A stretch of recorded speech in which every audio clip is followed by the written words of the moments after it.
আলেমগণ যে কোনো ভুল করলে সাধারণত আলেমগণের সমালোচনা করার মূলনীতি কি হবে? সুন্দর কথা বলছে। আলেমগণ কোনো ভুল করলে সাধারণ তালেবুল ইলম এদের সমালোচনার মূলনীতি কি হবে? বড় ভয়াবহ বিষয় হলো এখন কিসের যুগ?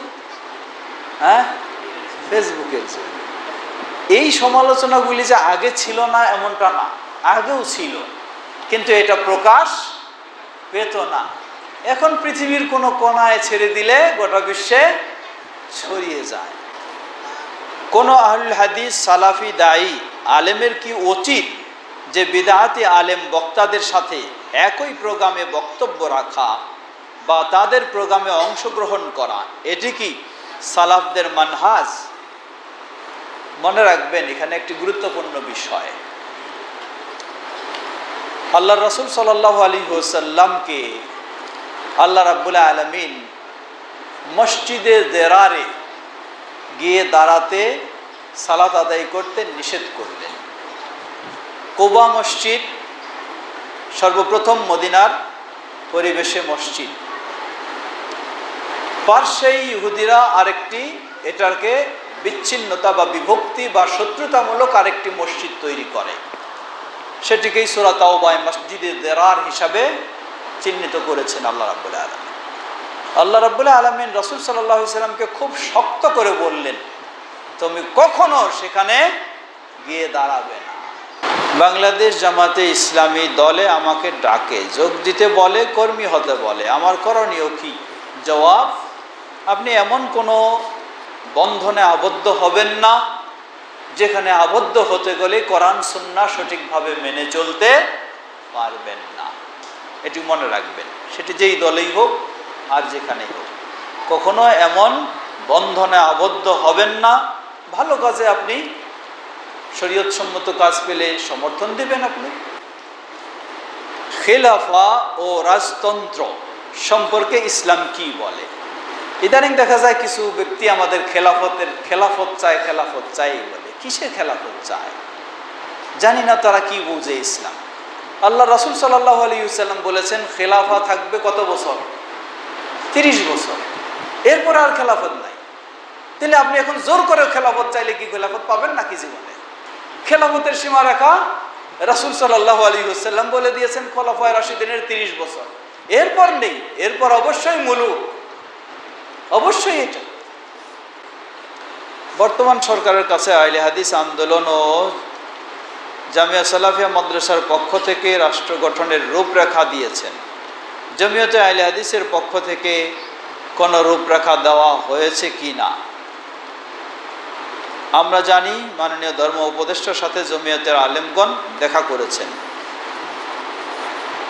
দেখা হয়েছে এবং আরও দেখা হবে ইনশাআল্লাহ। আরও দেখা হবে এবং আরও বিভিন্ন রকমের পরামর্শ বা দাবি দেওয়া হবে। আমরা জানি কোরআন ও হাদিসে কোথাও রাষ্ট্র ক্ষমতা নেওয়ার কথা বলা হয়নি। রাষ্ট্র ক্ষমতা ছাড়া কি ইসলামী রাজনীতি করা যায় না? আচ্ছা, এখানে কিছু আজকে যে আলোচনা হয়েছে, এই আলোচনা থেকে একটা কুইজ দিয়েছেন ওনারা, অর্থাৎ আলোচনা থেকে কিছু প্রশ্ন আপনাদেরকে জিজ্ঞাসা করা হবে। যদি প্রশ্নের জবাব আপনারা দিতে পারেন তাহলে তার জন্য পুরস্কার আছে। অতএব আলোচনাগুলি একটু মনে করুন, কি কি আলোচনা হয়েছে, কোন কোন বিষয়ে। কিছু প্রশ্ন এসেছে, সংক্ষিপ্ত কিছু জবাব দিয়ে আমরা এই করব। প্রশ্ন করেছেন ধর্ম নিরপেক্ষতাবাদ ও জাতীয়তাবাদ সম্পর্কে ইসলাম কি বলে? জবাব, সবাই জানেন না? এই ধর্ম নিরপেক্ষতাবাদ ও জাতীয়তাবাদ অবশ্যই ইসলাম পরিপন্থী, ইসলাম বিরোধী।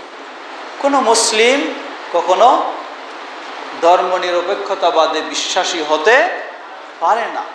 কোনো মুসলিম কখনো জাতীয়তাবাদকেও প্রাধান্য দিতে পারে না। মুসলিমের প্রাধান্য দেওয়ার বিষয় হলো ইসলাম। ইসলাম যেখানে আমি সেখানে। ভাষা দিয়েও মুসলিমকে বিভেদ সৃষ্টি করার সুযোগ নেই, যে এই বাঙালি এই কি উর্দুভাষী এই দিয়ে পার্থক্য করার সুযোগ নেই। ঠিক তেমনইভাবে জাতীয়তা এই বাংলাদেশি ও হলো পাকিস্তানি এটা দিয়েও পৃথক করার সুযোগ নেই। মুসলিম সে তার আত্মমর্যাদার বিষয় হলো ইসলাম। প্রশ্ন করেছেন ইসলামী ব্যাংকে চাকরি করা হারাম নাকি হালাল? জবাব, প্রশ্ন যদি ঠিক থাকে উত্তর হলো অবশ্যই হালাল। ইসলামী ব্যাংকে যদি হালাল না হবে তো কোথায় হালাল হবে? কথা খেয়াল করবেন, ইসলামী ব্যাংকে যদি হালাল না হয় তা হালাল কোন জায়গায় হবে? যদি ইসলামী ব্যাংক সত্যিই হয় তাহলে অবশ্যই হালাল। ইসলামী শাসন ব্যবস্থা রূপরেখা সম্পর্কে জানাবেন দয়া করে। খিলাফা ও রাজতন্ত্র সম্পর্কে ইসলাম কি বলে? ইসলামী শাসন ব্যবস্থার রূপরেখা আজকের আলোচনায় আমরা বলেছি সকল ক্ষেত্রে আমাদের অবস্থান হলো সালাফদের অবস্থান যেখানে। কথা বুঝেছেন? সকল ক্ষেত্রে সালাফদের অবস্থা যেটা আমাদের অবস্থান সেটা। রাসূল সাল্লাল্লাহু আলাইহি ওয়াসাল্লামের জীবনে রাষ্ট্রীয় ইসলাম, ইসলামী রাষ্ট্রও ছিল, ইসলামী রাষ্ট্র ছাড়াও ছিল। ছিল না? মক্কা জীবনে রাষ্ট্র ছিল? ছিল না।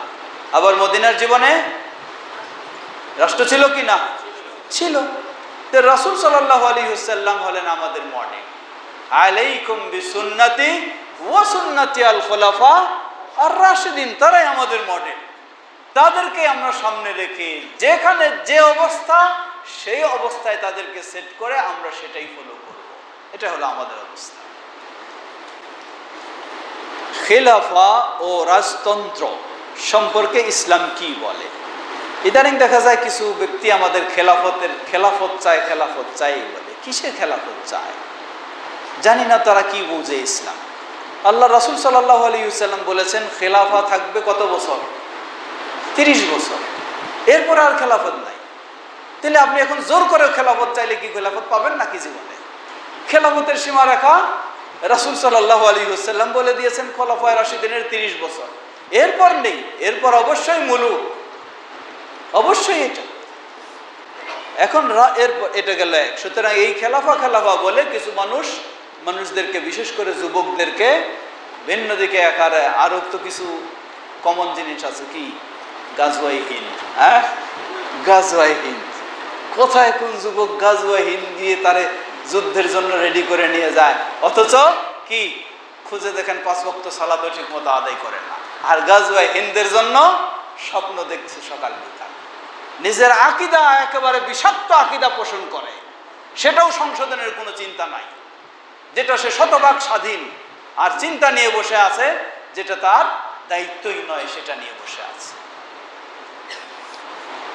রাজতন্ত্র, এখানে একটু ভাববেন রাজতন্ত্র কি জিনিস।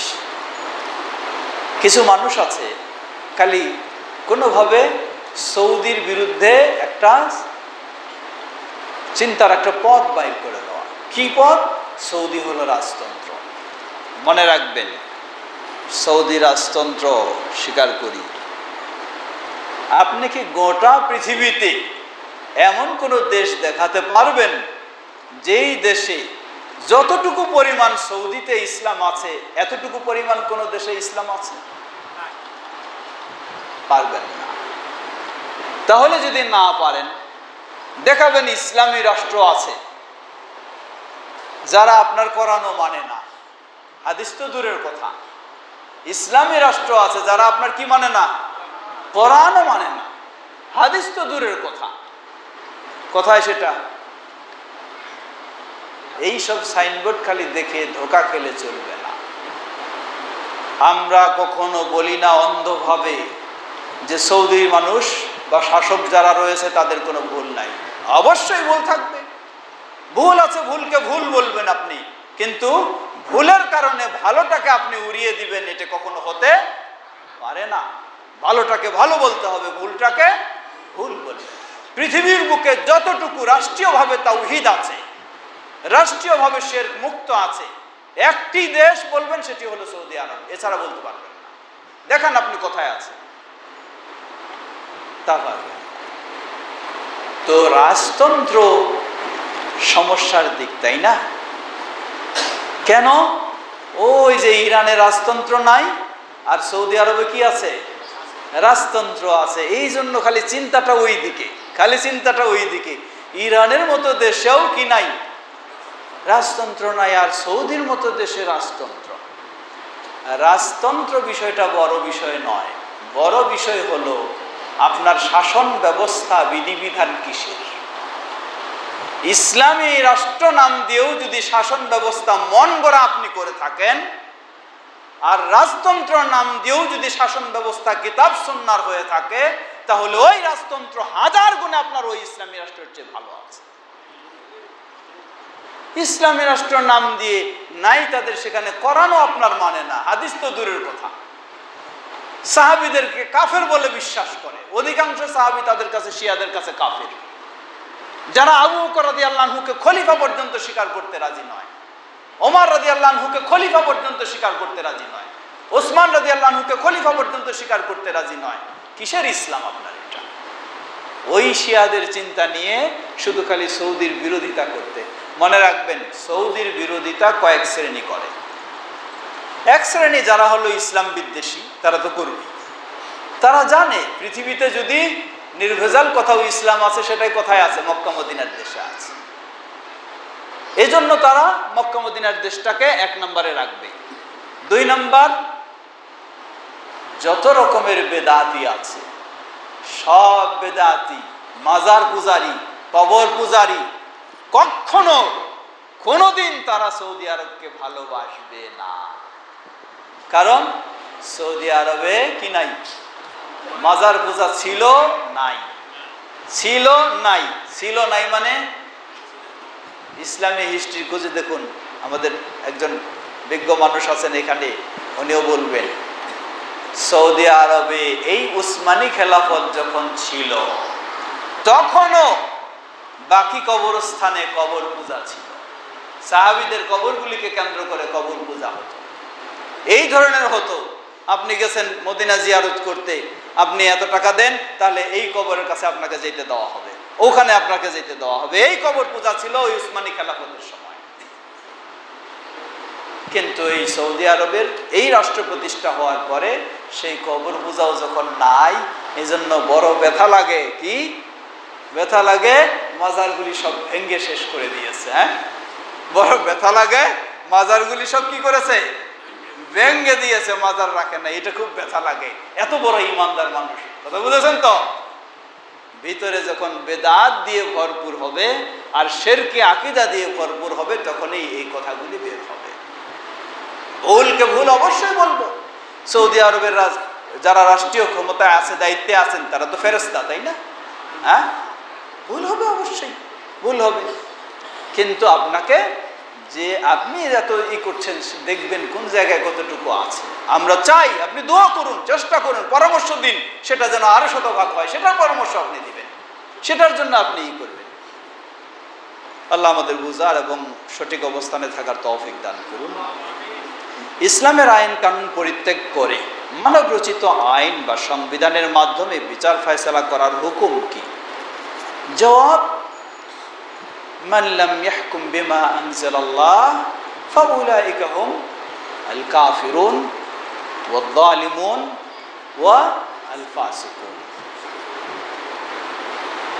কোরআন সুন্নাহর বিধান বাদ দিয়ে যদি মন গড়া বিধান দিয়ে ফয়সালা হয়, তাহলে হয় কাফের হবে, নয় জালেম হবে, নয় ফাসিক হবে। এখন আমরা কি করব? আমাদের তো সেই ব্যবস্থা নাই।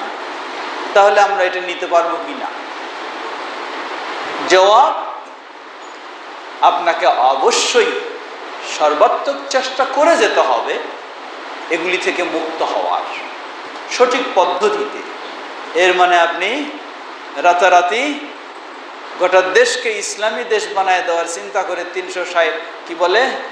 64 জেলায় একেবারে বোমা ফোটায় শেষ করে দেবেন, তাও জীবনে সম্ভব নয়। অবাস্তব চিন্তা করে লাভ নেই, অবাস্তব চিন্তা করে লাভ নেই। আপনাকে বাস্তব চিন্তা করতে হবে। আর বাস্তব চিন্তা এজন্য আপনার সামনে মডেল হলেন মুহাম্মদ সাল্লাল্লাহু আলাইহি ওয়াসাল্লাম ও খোলাফায়ে রাশিদিন। সেই মানহাজে আপনাকে অগ্রসর হতে হবে।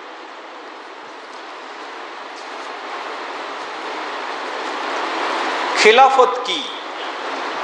খিলাফত কায়েম করতে সাধারণ মুসলমানের করণীয় কি আলোচনা হয়ে গেছে। গাজওয়াতুল হিন্দ কি? প্রতিরক্ষামূলক জিহাদে শাসকের অনুমতি লাগে কি? গাজওয়াতুল হিন্দ কি? গাজওয়াতুল হিন্দ, সেই হিন্দে একটি যুদ্ধ সংগঠিত হবে, এটাকে বলা হয় গাজওয়াতুল হিন্দ। এখন এই গাজওয়াতুল হিন্দ এর বর্ণনাগুলি সহি না সহি নয়, এটা একটি বিষয় রয়েছে। দ্বিতীয় বিষয়, সহি যদি ধরে থাকি তাহলে গাজওয়াতুল হিন্দ কি হয়ে গেছে না হবে? যদি ধরেও নেই হবে, তাহলে কি আপনাকে দায়িত্ব দেওয়া হয়েছে ওটার জন্য রেডি হয়ে থাকেন? যখন সময় আসবে অটোমেটিক সেটার জন্য ব্যবস্থা হবে। আপনি জোর করে আগে থেকে খুঁজে রেডি হবেন। প্রতিরক্ষামূলক জিহাদে শাসকের অনুমতি লাগে কি? প্রতিরক্ষামূলক জিহাদে শাসকের অনুমতি লাগে কি? জিহাদ এর হুকুম কি? ফরজে আইন অথবা ফরজে কিফায়া? ফরজে আইন সাধারণত মুসলিম শাসক যদি নির্দেশ দেয় তখন সেটি ফরজে আইন হয়ে যায়। এখন বললেন প্রশ্নের মধ্যে, প্রতিরক্ষামূলক জিহাদে শাসকের অনুমতি লাগে কি? শাসকের নির্দেশ ছাড়া তো কি হবে না? ফরজে আইন হবেই না। এক। দুই, শাসকের নেতৃত্ব ছাড়া কোনো জিহাদও সংগঠিত হবে না। শাসক বা মুসলিম লিডারের, শরীয়তসম্মত মুসলিম ইমামের নেতৃত্ব ছাড়া কখনো কোনো জিহাদও সংগঠিত হতে পারে না। জিহাদ এর অনেকগুলি স্তর। যদি আপনি সশস্ত্র বলেন, সশস্ত্র জিহাদ কখনো ব্যক্তিগত কাজ নয়। ব্যক্তিগত করতে গেলে এটি দ্বারা উপকারের চেয়ে কি হবে? ক্ষতি বেশি হবে।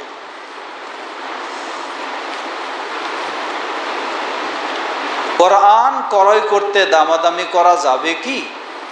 জবাব, যাবে। মানুষ মনে করে যে কোরআন মাজিদ দামাদামি করলে তো কি হবে? কোরআনের প্রতি বেয়াদবি হবে। কিন্তু দামাদামি না করলে কেউ যদি আপনাকে বেশি ঠকায় তাহলে কি হইল?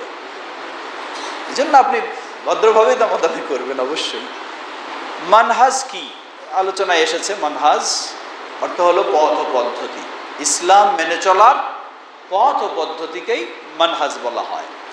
সালাফি মানহাজ মানে সালাফদের অর্থাৎ সাহাবায়ে কেরাম তাদের ইসলাম মেনে চলার পথ ও পদ্ধতি। জোহরের সালাতে জামাতে 3 রাকাত পেলে শেষ রাকাত কিভাবে আদায় করব? জবাব, আল্লাহ রসুল সাল্লাল্লাহু আলাইহি ওয়াসাল্লামের নির্দেশের আলোকে, যদিও মাযহাবে ভিন্ন ফতোয়া রয়েছে, তাহলে আপনি যা পাবেন ইমামের যে রাকাত হোক না কেন আপনার জন্য হবে এটি প্রথম অংশ। সেই হিসাব করেই আপনি বাকি অংশটুকুকে পূর্ণ করবেন।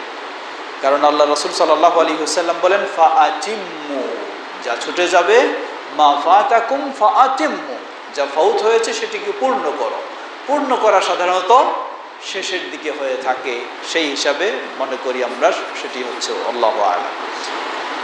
আমি এবং আমার বাবা দুজন মিলে ব্যবসা করি। আমার বয়স 26। আমি অবিবাহিত।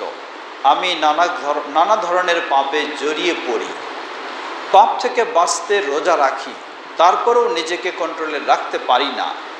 বাবা মাকে বলেছি, ওনারা বলেছে প্রেম করে বিয়ে করে নিতে, নাউজুবিল্লাহ। এখন আমি বিয়ের জন্য কিভাবে পাত্রী খুঁজব?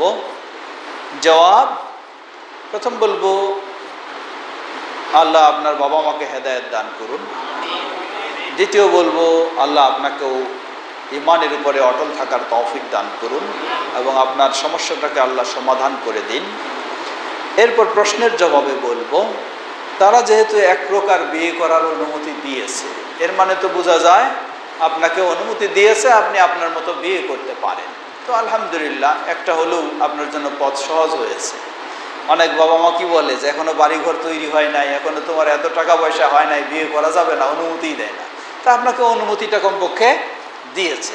এখন আপনি যেহেতু আল্লাহকে ভয় করেন, সুতরাং আল্লাহর সাহায্য চান এবং আপনার ভালো বন্ধু যারা আছে তাদের মাধ্যমেও একজন ভালো মেয়ে, সেই মেয়ের বৈশিষ্ট্য হলো প্রথমে অবশ্যই তার কি দিতে হবে, প্রাধান্য দিতে হবে দ্বীনকে। বলা হয় যে সমাজে যে এই অর্থ দেখা, সৌন্দর্য দেখা, কোনো দেখতে আপনার বাধা নেই, কিন্তু প্রাধান্য আপনি দেবেন। ইসলাম আপনাকে নির্দেশ দিয়েছে ফাযফার বিযাতিদ দ্বীন, দ্বীন নিয়ে প্রাধান্য দিতেই ইসলাম নির্দেশ দিয়েছে, আপনি সেটি প্রাধান্য দেবেন। আর আমরা দোয়া করছি আল্লাহ আপনাকে সহজ করে দিন। প্রশ্ন করেছেন, প্রেক্ষাপট অনুযায়ী আহলুল হাদিসদের রাষ্ট্রীয় ক্ষেত্রে কি ভূমিকা থাকা উচিত? জবাব, আহলুল হাদিসদের প্রেক্ষাপট অনুযায়ী আগেই বলেছি আমরা, সালাফিদের মানহাজ কখন? সকল যুগে, সকল জায়গায়, সকল যুগে, সকল জায়গায় সেই মানহাজ অনুযায়ী আমাদের অবস্থান। বিভিন্ন কারণবশত আমার প্রায় নামাজ সময় মতো পড়তে পারি না। এমত অবস্থায় উক্ত নামাজগুলোর ব্যাপারে করণীয় কি? সময় মতো নামাজ না পড়লে পরবর্তীতে কিভাবে আদায় করব? জবাব, প্রথম বলবো, একজন মুসলিমের জন্য সালাত আদায় করা সবচেয়ে বড় ফরজ, সুতরাং কোনোভাবে গাফেল হওয়া যাবে না। দ্বিতীয় বলবো, খুব বেকায়দায় পড়ে গিয়ে যদি কোনো সময় ছুটে যায়, আপনি সেটাকে কখনো ফেলে রাখবেন না। যখনই সুযোগ পেয়ে যাবেন তখনই সেটাকে আদায় করে ফেলবেন। আর অতীতের জন্য আল্লাহর কাছে তওবা করবেন, ক্ষমা চাইবেন। এই দেশে আহলুল হাদিসদের বেশ কয়েকটি সংগঠন বিভক্ত। হানাফিরা বেশ কতগুলো সংগঠন ও দল বিভক্ত। এই দেশে আমরা সবাই কিভাবে ঐক্যবদ্ধ হয়ে ইসলাম প্রতিষ্ঠার কাজ করতে পারি? জবাব, সবাই যদি আমরা সালাফি মানহাজে ফিরে আসতে পারি তাহলেই সবাই ঐক্যবদ্ধ হওয়া সম্ভব হবে। কারণ সালাফি মানহাজে ফিরে আসতে চাইলে দলের নেতা হওয়ার লোভ লালসা থাকবে না। আজকে দলের এত দল হওয়ার কারণও একটা হলো, আমাকে যখন বড় পদ দেওয়া হয় না, আমি তখন চুপচাপ কিছুদিন চুপচাপ থাকি, কয়েকদিন পরে আরেকটা নতুন দল তৈরি করে নিজে নেতা হওয়ার চেষ্টা করি। তাই যদি আমরা সবাই আল্লাহকে ভয় করে, ঐক্যের প্রয়োজনীয়তা অনুভব করে আমরা সালাফি মানহাজে ফিরে আসতে পারি, তাহলেই ঐক্যবদ্ধ হয়ে কাজ করা সম্ভব ইনশাআল্লাহ। কোন নারীর জন্য তার বাবা মায়ের চাচা এবং মামা কি মাহরাম? তাদের সামনে পর্দা করতে হবে? জবাব, বাবা মায়ের চাচা এবং মামা, বাবা মায়ের মামা মাহরাম হবে না, ঠিক একইভাবে চাচাও মাহরাম হবে না। আল্লাহু আ'লাম। প্রশ্ন, নারীদের জন্য সালাতের সময় তাদের পায়ের পাতা ঢাকতে হবে কি? জবাব, নারীদের সালাতে পায়ের পাতা ঢাকতে হলে তাকে অবশ্যই মোজা পরা ছাড়া উপায় নাই। কিন্তু মোজা পরা শরীয়ত বাধ্য করে দেয়নি। সুতরাং আমরা বলবো, যতটুকু সম্ভব পরনের কাপড়টা যদি নিচের দিকে বেশি ঝোলানো থাকে তাহলে সেটি দিয়ে যতটুকু ঢাকা যায় সেটি যথেষ্ট হবে ইনশাআল্লাহ। ডাক্তাররা বলে চিপস, জুস শরীরের জন্য ক্ষতিকর। এখন আমার প্রশ্ন হলো, এগুলি বিক্রি করা জায়েজ কি না? সুন্দর প্রশ্ন। যেহেতু শরীরের জন্য ক্ষতিকর, তাহলে তো বিক্রি করা, ক্ষতিকর জিনিস বিক্রি করা হচ্ছে। আপনি যদি এটা থেকে বেঁচে থাকতে পারেন তাহলে আলহামদুলিল্লাহ। আল্লাহ রাসূল সাল্লাল্লাহু আলাইহি ওয়াসাল্লাম বলেন, দা মা ইউরিবুকা ইলা মা লা ইউরিবুক, যা তোমাকে সংশয় ফেলে দিয়েছে তা থেকে তুমি মুক্ত হয়ে সংশয় মুক্ত হওয়ার চেষ্টা করো। আর দ্বিতীয়, যেহেতু প্রশাসনিকভাবেও এগুলির অনুমতি দেওয়া হয়েছে, এর মানে এগুলি এতই বিষাক্ত ভয়ঙ্কর নয় যে খুবই ক্ষতিকারক। তাই আমরা বলবো যে যদি বেঁচে থাকতে পারেন আলহামদুলিল্লাহ, আর না থাকতে পারলে জায়েজ হবে, যেহেতু প্রশাসনিকভাবে এগুলির অনুমোদন রয়েছে। প্রশাসনিকভাবে যেটাকে একেবারে অনুমোদন নিষিদ্ধ সেটাকে আপনি পারবেন না।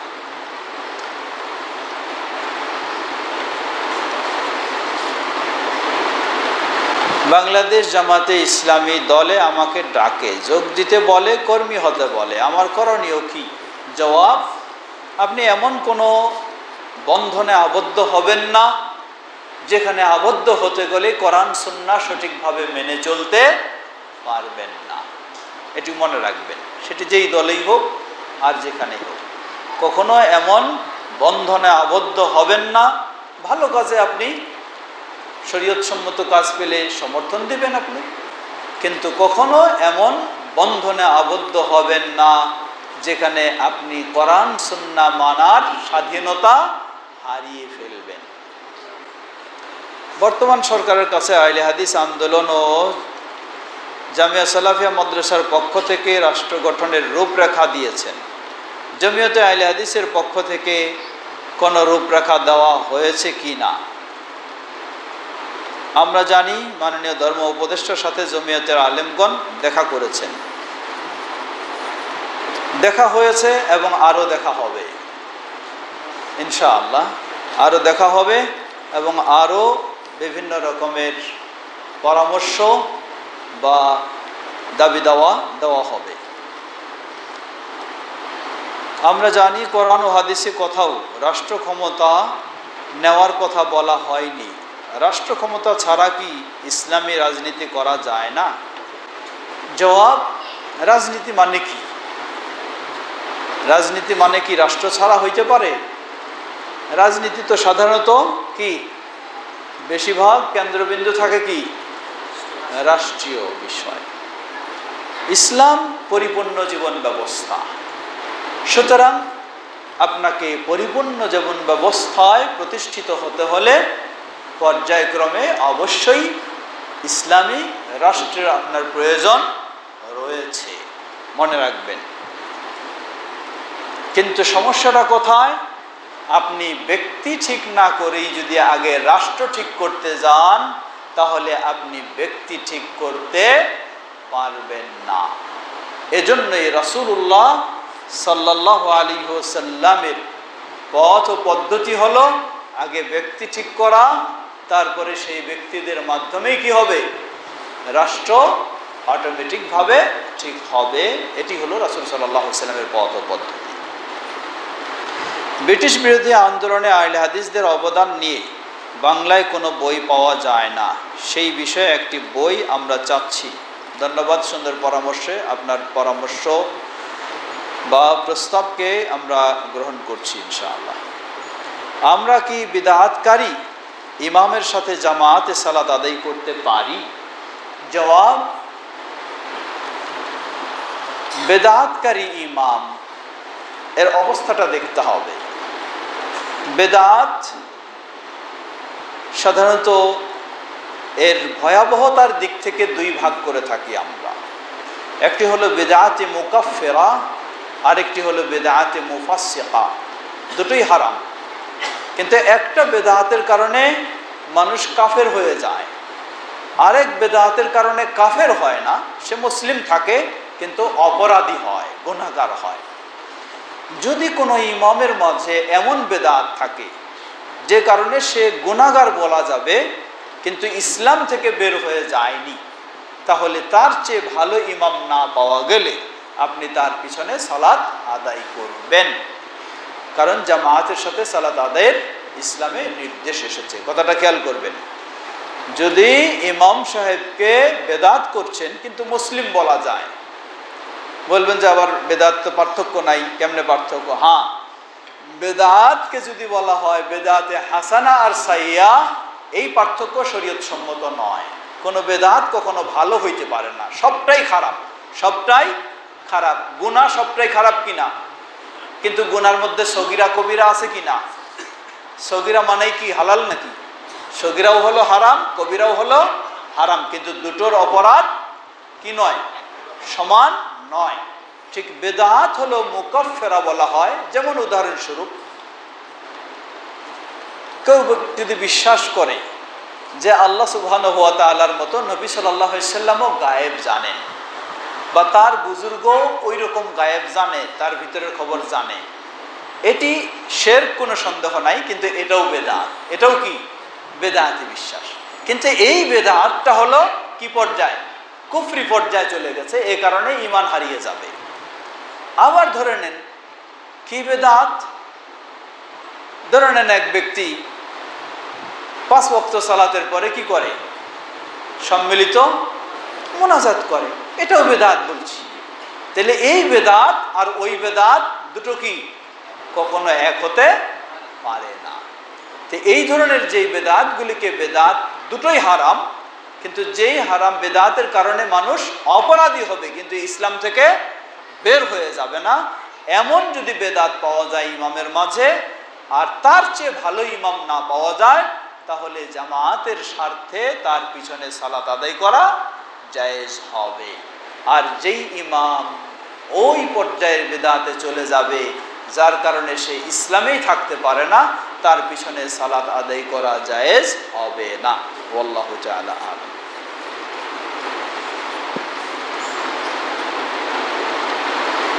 মা হুকমুল কওলি সাদাকাল্লাহুল আযীম বা'দা তিলাওয়াতিল কুরআন। প্রশ্ন করেছেন কোরআন তেলাওয়াতের পরে যে সাদাকাল্লাহুল আযীম বলা হয়, এটার হুকুম কি? জবাব, এটা ওই ছোটখাটো বেদাত। এটাও কি ছোটখাটো বেদাত, যেটার কারণে কাফের হয়ে যাবে না, কিন্তু ভুল হবে, ত্রুটি হবে, অপরাধ হবে। কারণ নবী সাল্লাল্লাহু আলাইহি ওয়াসাল্লাম ও সাহাবায়ে কেরাম তারা কোরআন তেলাওয়াতের পরে এই সাদাকাল্লাহুল আযীম এই ধরনের প্রমাণিত নয়। তাই শেখ ইবনে বাজ রাহিমাহুল্লাহ এবং আরো অনেক নির্ভরযোগ্য তারা সবাই এটাকে বেদাত বলেছেন। হাতে যা প্রশ্ন এসেছে এগুলিও শেষ, আমাদের সময়ও শেষ। আর দীর্ঘ না করে এতক্ষণ যাবৎ যে বিষয়গুলি আমরা শুনেছি সেগুলি থেকে যেন আমরা উপকৃত হতে পারি, আল্লাহ আমাদের সকলকে সে তৌফিক দান করুন। আরো প্রশ্নে যাব নাকি এটা প্রশ্ন কুইজ দুইটো? আচ্ছা, এই দুটোই শেষ। আলেমগণ যে কোনো ভুল করলে সাধারণত আলেমগণের সমালোচনা করার মূলনীতি কি হবে? সুন্দর কথা বলছে। আলেমগণ কোনো ভুল করলে সাধারণ তালেবুল ইলম এদের সমালোচনার মূলনীতি কি হবে? বড় ভয়াবহ বিষয় হলো এখন কিসের যুগ? ফেসবুকের যুগ। এই সমালোচনাগুলি যে আগে ছিল না এমনটা না, আগেও ছিল, কিন্তু এটা প্রকাশ পেত না। এখন পৃথিবীর কোনো কোনায় ছেড়ে দিলে গোটা বিশ্বে ছড়িয়ে যায়। তাই এই সব ক্ষেত্রগুলি আলেমদের ভুল নিয়ে এই ধরনের বড় সমালোচনা করা সেই ব্যক্তির চেয়ে নিম্ন পর্যায়ের ব্যক্তিদের কখনো উচিত নয়। যদি তার ভুলগুলি এতটুকু হতে পারে, যিনি নিম্ন পর্যায়ের, তিনি আরো ঊর্ধ্ব পর্যায়ের কোনো বিজ্ঞ আলেমের কাছে সেটি জানাতে পারেন যে অমুক এটি ভুল করছেন, আপনি দয়া করে তাকে উপদেশ দিন, তাকে পরামর্শ দিন, তাহলে সেটি শোভা পায় এবং সেটি ভালো হয়। কারণ নিম্ন পর্যায়ের কেউ যখন সমালোচনা করে এবং প্রতিবাদ করতে যায়, তখন বিষয়টা দাঁড়ায় এর আরো উল্টা প্রতিবাদ চলে আসে, এই চলতে থাকে ফেসবুকের ঝগড়া। সেজন্য বলবো এগুলি অবশ্যই অন্যায়ের প্রতিবাদ করতে হবে, কিন্তু সেটি যদি আরো বিজ্ঞ আলেমের সহযোগিতা নিয়ে তাদের মাধ্যমে করা যায়, তাহলে জিনিসটি হয়তো একটা সমাধান হবে বা ভালো ফলাফল পাওয়া যাবে। না হলে শুধু পরস্পরে রেষারেষি, পরস্পরে ঠেলাঠেলি, এমনকি খারাপ ভাষায় গালিগালাজ পর্যন্ত চলে আসে। বেদাতি ও বিদাতকারী কি সমান অপরাধী? বেদাতি ও বেদাতকারী একই তো জিনিস। হয়তোবা প্রশ্নটা একটু অন্য হবে। এক হলো বেদাতি আর বেদাতের প্রতি আহ্বানকারী, দুটো কি সমান জিনিস? কথাটা খেয়াল করবেন। না, দুটো সমান জিনিস নয়। একজন ব্যক্তির মাঝে বেদাত রয়েছে, কিন্তু তিনি এটি মানুষের মাঝে ছড়াচ্ছেন না, অন্যকে এই বেদাত করার জন্য উদ্বুদ্ধ করছেন না। আরেকজন ব্যক্তি তার মাঝে রয়েছে এবং সেদিকে সে মানুষকে আরো বেশি জোরালোভাবে আহ্বান জানাচ্ছে, তাহলে অবশ্যই যেই ব্যক্তি বেদাতের দিকে বেশি আহ্বান জানাবে সে বড় অপরাধী। এজন্য মুহাদ্দিসগণ অনেক সময় হাদিস গ্রহণের ক্ষেত্রেও দেখেছেন যে ব্যক্তি বেদাতের দিকে আহ্বান জানায় তার হাদিসগুলি গ্রহণ করেননি। নিজের মাঝে কোনো ত্রুটি থাকলেও যদি আহ্বান না জানায় সেই ক্ষেত্রে তাদের কাছ থেকেও গ্রহণ করেছেন। আল্লাহু আ'লাম। আমরা তো শেষ করে দিয়েছিলাম, আবার কুইজ আছে আপনাদের, প্রয়োজনে আরো একদিন আসবো, অসুবিধা নেই ইনশাআল্লাহ।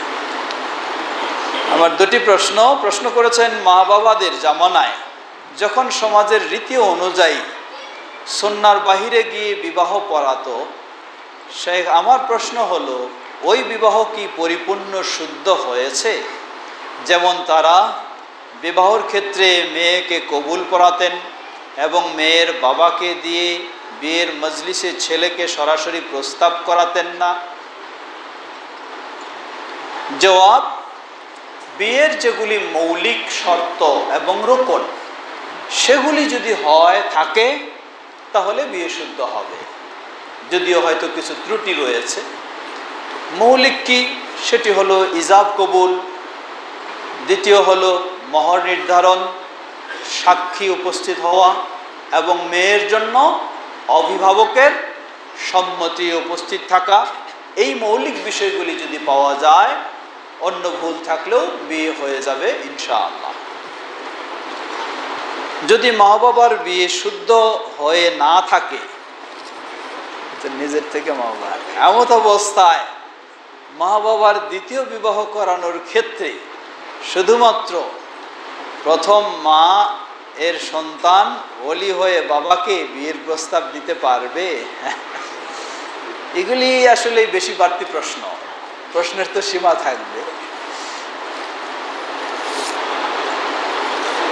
ছেলে মায়ের ওলি হতে পারে, ছেলে মায়েরও ওলি হতে পারে। তা হলো মায়ের যদি দ্বিতীয় বিয়ের প্রয়োজন হয়, প্রথম স্বামী হয়তো মারা গেছে অথবা বিবাহ বিচ্ছেদ ঘটে গেছে, এখন এই মায়ের বাবা নেই, বাবার পরে চাচা তারা নেই, তাহলে ভাই তারাও নেই, তাহলে তার ছেলেও ওলি হওয়ার প্রাপ্তবয়স্ক যদি হয় সেও মায়ের ওলি হওয়ার যোগ্যতা রাখে, সেটি সিরিয়াল অনুযায়ী, পূর্বের যারা সিরিয়াল তাদের যদি না হয়। কোন আহলুল হাদিস সালাফি দায়ী আলেমের কি উচিত যে বিদআতি আলেম বক্তাদের সাথে একই প্রোগ্রামে বক্তব্য রাখা বা তাদের প্রোগ্রামে অংশগ্রহণ করা? এটি কি সালাফদের মানহাজ? মনে রাখবেন এখানে একটি গুরুত্বপূর্ণ বিষয়, আল্লাহ রাসূল সাল্লাল্লাহু আলাইহি ওয়াসাল্লামকে আল্লাহ রাব্বুল আলামিন মসজিদে দেরারে গিয়ে দাঁড়াতে সালাত আদায় করতে নিষেধ করলেন। কুবা মসজিদ সর্বপ্রথম মদিনার পরিবেশে মসজিদ, পার্শ্বেই ইহুদিরা আরেকটি এটাকে বিচ্ছিন্নতা বা বিভক্তি বা শত্রুতামূলক আরেকটি মসজিদ তৈরি করে, সেটিকেই সূরা তাওবায় মসজিদে দেরার হিসাবে চিহ্নিত করেছেন আল্লাহ রাব্বুল আলামিন। আল্লাহ রাব্বুল আলামিন রাসূল সাল্লাল্লাহু আলাইহি সাল্লামকে খুব শক্ত করে বললেন, তুমি কখনো সেখানে গিয়ে দাঁড়াবে না। কেন শক্ত করে বললেন? রাসূল সাল্লাল্লাহু আলাইহি সাল্লাম যদি মসজিদে দেরারে যেতেন, ওই মসজিদে দেরারে যদি রাসূল সাল্লাম গিয়ে দাঁড়াতেন, রাসূল সাল্লাল্লাহু আলাইহি সাল্লামের সালাত বা তার ইবাদত কি ইসলাম ও মুসলিমদের বিরুদ্ধে হইতো নাকি কখনো? তা তো হইতে পারে না। রাসূল সাল্লাম তো দাঁড়াবেন আল্লাহর জন্যই, ইহুদিদের মতো মুনাফিকের মতো চিন্তায় দাঁড়াবেন না। কিন্তু কেন তাহলে আল্লাহ রাসূল সাল্লামকে বললেন তুমি সেখানে কখনো যাও না? নিষেধটা করলেন কেন এত শক্ত করে? নিষেধ করলেন এজন্যই, রাসূল সাল্লাল্লাহু আলাইহি সাল্লাম যদি ওই মসজিদে যান তাহলে যারা এত কিছু বুঝবেন না তারা দেখা দেখি বলবেন যে রাসূল সাল্লাম যেহেতু ওখানে গেছেন তাহলে আমাদেরও যেতে কোনো বাধা নাই। এজন্য রাসূল সাল্লাল্লাহু আলাইহি সাল্লাম সেখানে তো ভিন্ন চিন্তা নিয়ে ইবাদত করবেন না, তিনি আল্লাহর জন্যই করবেন। তারপরেও আল্লাহ রাসূল সাল্লাল্লাহু আলাইহি ওয়াসাল্লাম তাকে কঠিনভাবে, আল্লাহ রাব্বুল আলামিন তাকে কঠিনভাবে নিষেধ করলেন সেই মসজিদে যেন কখনো না যায়। এটা হলো শিক্ষা।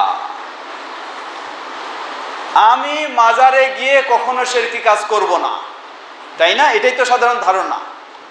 কিন্তু আমার মতো ব্যক্তি যদি মাজারে যায়, আম জনতা যখন দেখবে তারা ভাববে যে ওনার মতো ব্যক্তি যদি যায় তাহলে এখানে গেলে কোনো সমস্যা নাই। কথাটা বুঝবেন? এজন্য যদিও আমরা সেখানে গিয়ে কোনো শিরকি কাজ না করি, তবু আমাদের সেখানে যাওয়া জায়েজ হবে না। মানুষ যেন আমাদেরকে নিয়ে ধোঁকায় না পড়ে। সুতরাং কোন সালাফি আলেমের কোন কঠোর বেদাতি চরমপন্থী ব্যক্তির সাথে মিলে দাওয়াতি কাজ করা কখনোই উচিত নয়। এতে আম জনতা কিসে পড়বে? ধোঁকায় পড়ে যাবে যে অমুকের মতো ব্যক্তি যদি ওনার সাথে বসতে পারে তাহলে আমরা তার দর্শে কেন যাইতে পারবো না? আমরাও তো তাহলে তার প্রোগ্রামে যেতে পারবো। এটি অবশ্যই খেয়াল করা দরকার। এর অর্থ এই নয়। তাহলে দুটো জিনিস মনে রাখবেন।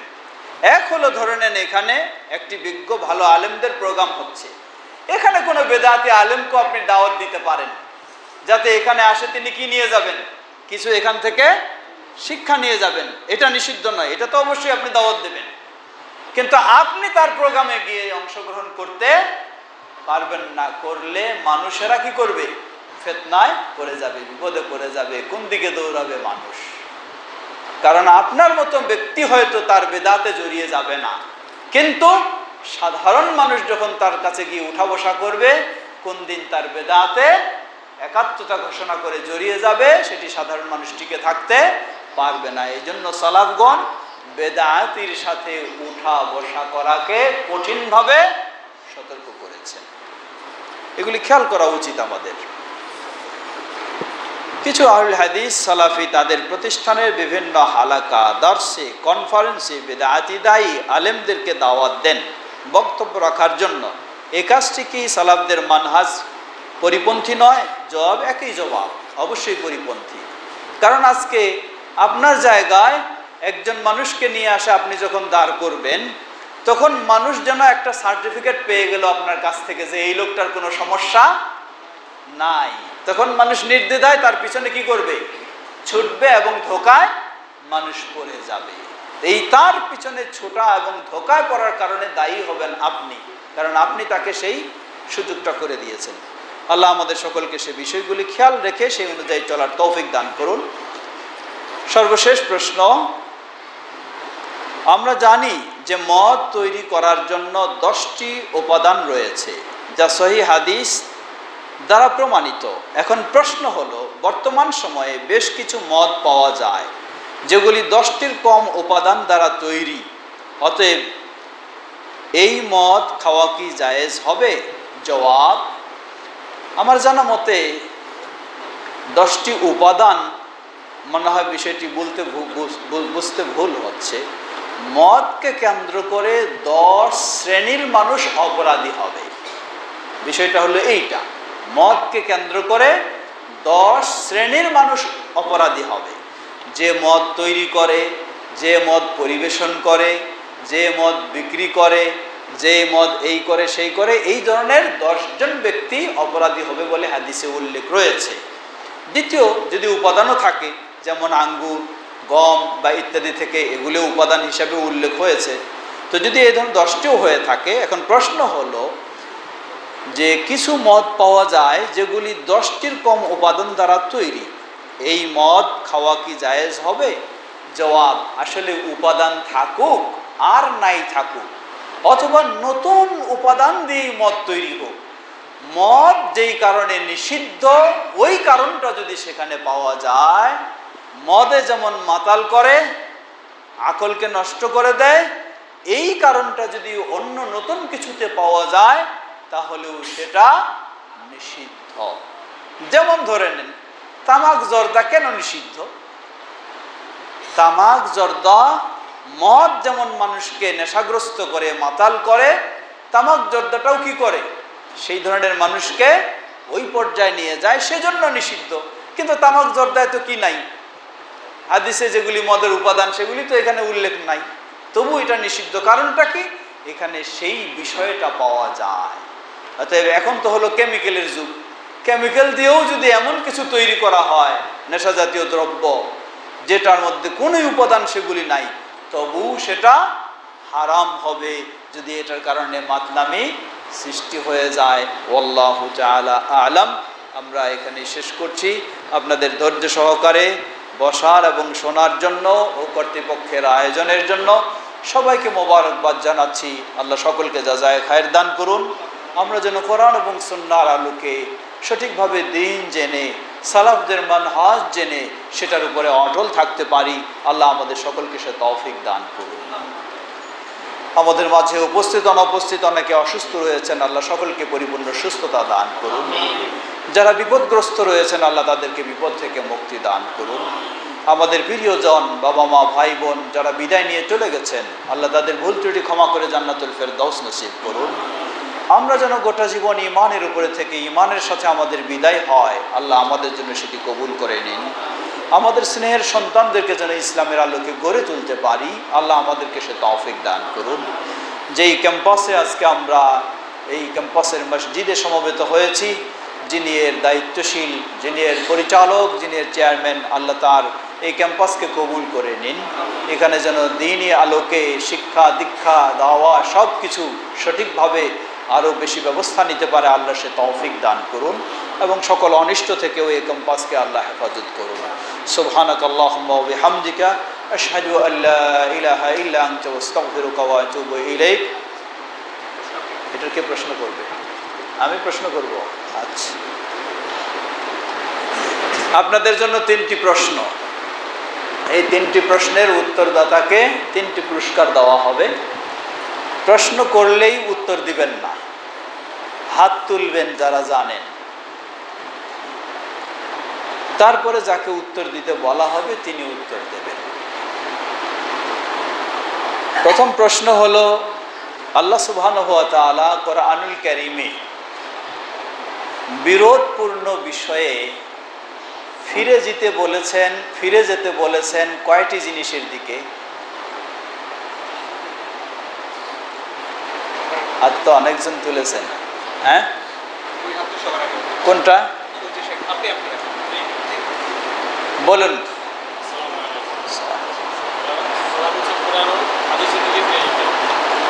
ধন্যবাদ। আমাদের ভাই জবাব দিয়েছেন বিরোধপূর্ণ বিষয়ে ফিরে যেতে হবে আল্লাহ এবং তার রাসূলের দিকে, মানে কোরআন এবং হাদিসের দিকে। ধন্যবাদ, জবাব সঠিক হয়েছে। আপনি পুরস্কার নিয়ে যান।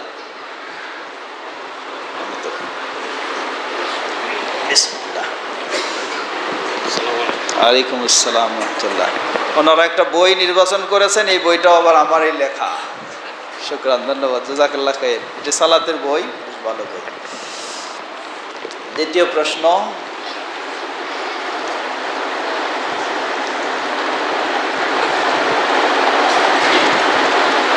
সালাফি মানহাজ এর অর্থ কি? কে বলতে পারে? আপনি সবার আগে বলেন তো, সালাফি মানহাজ কি জিনিস?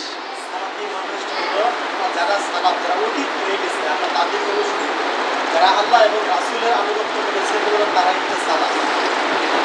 সালাফ হচ্ছে একটা পথ বা একটা মত যেটা সঠিক, সেই পথ এবং মতের অনুসরণ আমরা করি। সালাফি মানহাজ বলতে কোনটাকে বোঝানো হয়? কারা প্রথম শ্রেণীর সালাফ? হ্যাঁ, আচ্ছা, ধন্যবাদ।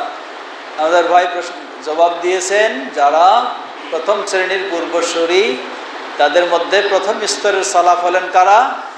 সাহাবাই কেরাম, তারপরে তাবেঈ, অতঃপর তাবেঈ। আচ্ছা, ঠিক আছে, আপনার পুরস্কার নিয়ে যান আপনি। জাযাকাল্লাহ খাইর। শুকরান, শুকরান, বারাকাল্লাহ।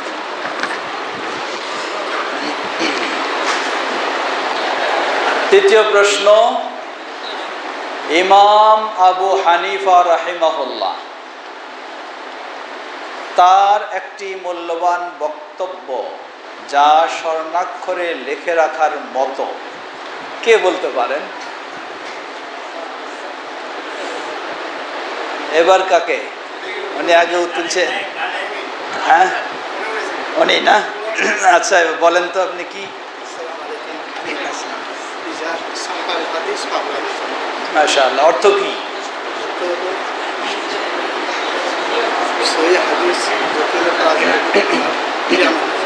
ধন্যবাদ। উনি আরবি সহ বলেছেন। বসেন। আচ্ছা পুরস্কার দিয়ে দিই, তারপর ব্যাখ্যা করি। জাযাকাল্লাহ খাইর, শুকরান, জাযাকাল্লাহ খাইর। আমাদের ভাই জবাব দিয়েছেন ইমাম আবু হানিফা রাহিমাহুল্লাহর একটি বক্তব্য স্বর্ণাক্ষরে লিখে রাখার মতো, তা হলো ইযা সাহহাল হাদিস ফাহুয়া মাযহাবি। যখন কোনো হাদিস সহিহ বলে প্রমাণিত হবে সেটি হলো আমার মত এবং পথ। আল্লাহ ওই পথেই আমাদেরকে চলার তৌফিক দান করুন। এই বলেই তাহলে শেষ করতে চাই। সুবহানাকাল্লাহুম্মা ওয়া বিহামদিকা আশহাদু আল্লা ইলাহা ইল্লা আনতা আস্তাগফিরুকা ওয়া আতুবু ইলাইক।